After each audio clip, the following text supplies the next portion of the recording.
আজ হলো জামাই ষষ্ঠী। বাড়ি থেকে প্রায় ৮,০০০ কিলোমিটার দূরে থাকার সুবাদে মায়ের হাতের ভালো মন্দ রান্না থেকে আমি, মনোজিৎ, রিও তিনজনেই বাদ পড়েছি। বাড়িতে আজকে শুনলাম মাটন হয়েছে, আর মায়ের হাতের মাটনটা তো জাস্ট ফাটাফাটি হয়।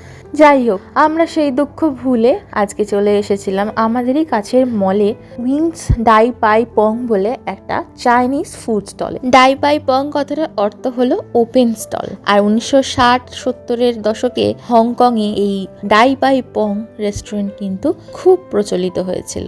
আজ আমরা নিয়েছিলাম নর্মাল এগ ফ্রাইড রাইস, তার সাথে ফ্রাইড চিকেন আর উডেন নুডলস।